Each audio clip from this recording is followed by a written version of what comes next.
bugün elə bir zamandır ki, nəinki internet, qardaşlar, sosial şəbəkələr, çox şey, hətta televizor belə. Yəni, bugün elə bir zamandayıq ki, yəni fitnə qapları çoxalır. Bayaqlar o qardaş bir sual verdi, ya, yəni həmin bir vəziyyətə gəlib çıxmışıq, yəni İslamı yaşamaq çox çətinləşib. O mənada ki, yəni fitnə qapları çoxalır.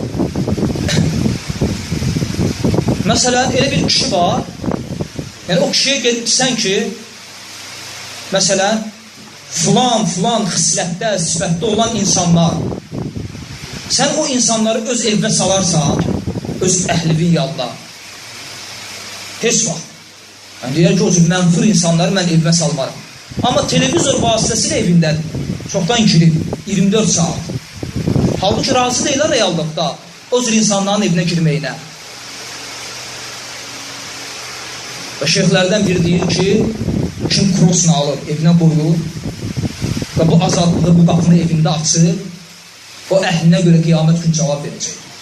Çünki sən gedirsən işə, var belə bir qardaş idi, deyir, zövcəm deyir, çox zəifdir, namazlarına fikir vermir və s.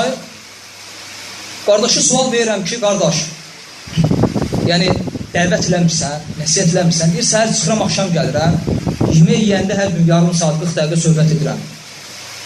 Birdən yadıma düşdü, deyirəm, evdə televizor var, necə lazımdır, krosna, necə lazımdır, bütün kanallar göstərir.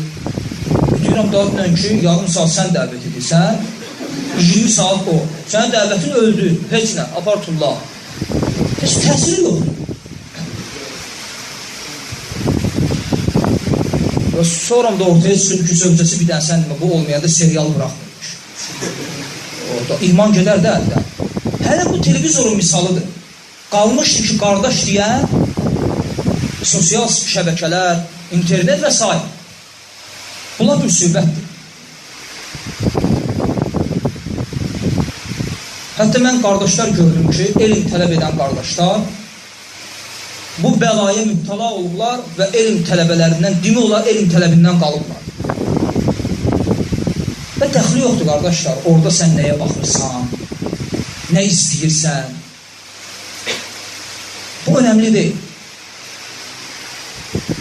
Mən deyərdim ki, internetdən faydalanmağın üslubu nədir?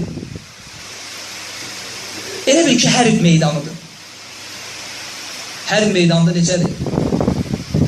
Qumbaranı atırsan, qaçırsan.